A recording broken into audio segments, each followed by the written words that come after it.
حضرت علی علیہ السلام نے فرمایا، اگر تم لوگوں کو ایک اچھی بیوی مل گئی ہے تو اس کے سامنے یہ 4 باتیں کبھی مت کرنا۔ تم نے کبھی بھی اس کے سامنے رونا نہیں ہے، چاہے کتنی بھی تکلیف ہو،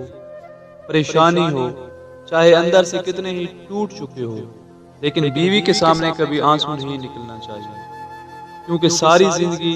تمہاری بیوی یہی سمجھے گی یہ مرد بہت کمزور ہے، اپنے جذبات پر قابو نہیں پا سکتا،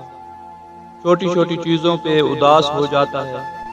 لہٰذا وہ تمہیں کمزور سمجھنا شروع ہو جائے گی۔ دوسرا، بیوی کے سامنے کبھی اس کے گھر والوں کی برائی کبھی مت کرنا، کیونکہ ایک عورت جب شادی کرتی ہے تو وہ اپنا گھر چھوڑ کر آتی ہے، لیکن اپنے ماں باپ کبھی کوئی بھی نہیں چھوڑ سکتا۔ ان کی باتیں، ان کی یادیں، وہ تو ہر وقت ساتھ رہتی ہیں،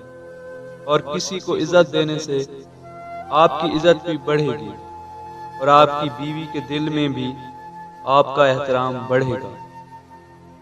تیسرا، عورت کو کبھی بھی اپنی کمائی مت بتانا،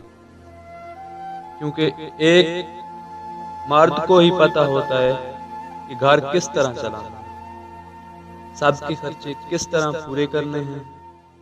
ہاں، عورت کو اس کا خرچہ ضرور دیں، اس کی ضروریات کا خیال رکھیں۔ اپنی بیوی کے سامنے کبھی اپنے گھر والوں کی برائی مت کرنا، کیونکہ اس طرح تم خود ہی اس کی نظر میں اپنی عزت ختم کر دو گے۔